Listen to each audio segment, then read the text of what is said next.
Assalamualaikum warahmatullahi wabarakatuh. Perkenalkan, nama saya Muhammad Dimas Alfarel dari kelas 10 BDP 1. Di sini saya ingin review sebuah novel berjudul Hyoka karangan Yonezawa Hanobu yang diterbitkan dan juga diterjemahkan oleh penerbit Haru. Novel ini bercerita tentang Oreki Hotaro. Dia adalah siswa sekolah menengah atas yang berbeda dengan siswa lainnya yang memiliki banyak kegiatan. Oreki Hotaro adalah siswa yang sangat hemat energi, tidak ribet, dan praktis.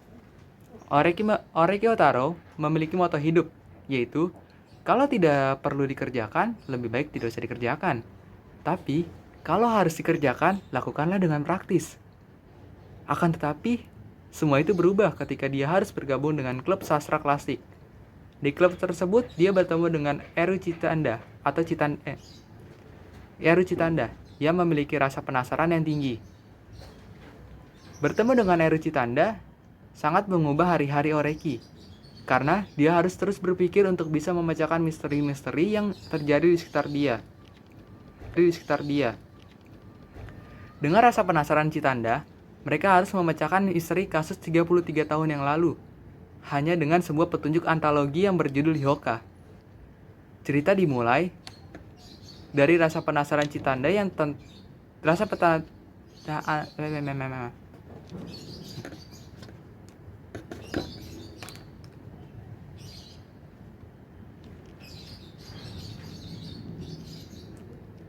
Dengan rasa penasaran Citanda, mereka harus memecahkan misteri kasus 33 tahun yang lalu, hanya dengan sebuah petunjuk antologi yang berjudul Hyoka. Cerita dimulai dari rasa penasaran Citanda tentang apa yang dikatakan pamannya, yaitu Sekitani Jun yang membuat dia menangis. Citanda meminta tolong kepada Oreki untuk membantunya mengingat apa yang dikatakan pamannya saat dia masih TK. Setelah mendengar pernyataan dan permohonan Citanda, akhirnya Oreki bersedia untuk membantu Citanda. Namun, akhirnya tidak hanya Oreki saja yang terlibat, tetapi anggota klub sastra yang lain juga terlibat. Fukube Satoshi dan Ibara Mayaka. Mereka melakukan analisis hipotesis mengenai sejarah klub sastra klasik. Misteri dari antologi Hyoka 33 tahun yang lalu melibatkan Sekitani Jun menjadi korban pada festival budaya SMA yang disebut sebagai Festival Kanya. Mereka menganalisis antologi Hyoka dan mencari informasi dari kakak-kakak kelasnya. Kemampuan Oreki dalam menyimpulkan hipotesa kasus memberi titik terang. Dia seperti mendapat jawaban apa yang terjadi 33 tahun silam. Selain itu, Oreki juga menemukan salah satu penulis kata pengantar pada antologi Hyoka, yaitu Ito Igawa Yoko yang merupakan penjaga perpustakaan dan guru di SMA Kamiyama. Akhirnya, mereka menanyakan kepada beliau apa yang sebenarnya terjadi 33 tahun silam. Tidak disangka, beliau adalah alumni SMA Kamiyama dan beliau melihat semua peristiwa tersebut. Ito Igawa Yuko menceritakan semua detail yang terjadi kepada Citanda dan lainnya. Mengapa buku itu dinamakan Hyoka? Itu hanyalah permainan kata yang dibuat oleh Sekitani Jun. Ditulis oleh dua kanji yaitu es dan makanan manis. Maksudnya adalah es krim atau ice cream dalam bahasa Inggris. Kata ini sebenarnya adalah pesan yang mau disampaikan oleh Sekitani Jun pada saat itu. Ya sebenarnya adalah ice cream. Selain misteri judul antologi, mereka juga berhasil memecahkan misteri dari cover buku tersebut. Gambar seekor kelinci yang sedang bertarung dengan seekor anjing. Seperti ini gambarnya. Cover tersebut menggambarkan nasib Sekitani Jun, yaitu kelinci, dan juga yang diseret oleh pihak sekolah, yaitu anjing. Sedangkan teman-temannya yang menjadi dalang peristiwa ini hanya bisa berdiam diri.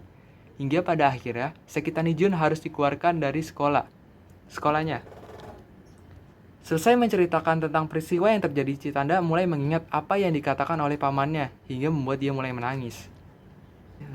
Pendapat pribadi saya tentang novel Hyoka ini. Novel Hyoka adalah novel yang menarik bagi saya. Karena apa? Karena novel ini menghadirkan genre misteri yang dengan gaya yang tidak biasanya. Tidak dengan pembunuhan atau pencurian, melainkan tentang masa-masa SMA. Mungkin novel ini kurang menarik bagi para pembaca yang mudah bosan, dikarenakan alurnya yang lambat dan ada beberapa dialog yang sulit dimengerti jika hanya dibaca satu kali saja. Tapi bagi saya, novel ini tetap sangat bagus dan menarik. Terlebih lagi, pembawaan sosok Tereki yang membuat dia menjadi karakter favorit saya. Tidak hanya itu, penulis juga memberikan detail-detail kecil yang menarik seperti arti dari nama Hyoka ini, dari permainan kata Hyoka, dan juga dari ilustrasi gambar ini yang dari makna ilustrasi cover ini yang mungkin terlihat aneh saat pertama kali melihatnya. Tapi ternyata cover ini memiliki makna yang cukup dalam. Novel ini saya rekomendasikan kepada kalian yang suka suka dengan misteri, dengan alur yang lambat. Kalian bisa membeli novel ini di toko-toko buku terdekat atau bisa kunjungi situs resmi penerbit Haru untuk melakukan pemesanan. Oh iya, novel ini juga punya ilustrasi animenya loh. Kalian bisa mencari dengan keyword Hyoka di YouTube dan kalian bisa menontonnya di channel Muse Indonesia dengan legal juga gratis. Sekian dari saya. Bila ada kesalahan mohon maaf. Wassalamualaikum warahmatullahi wabarakatuh.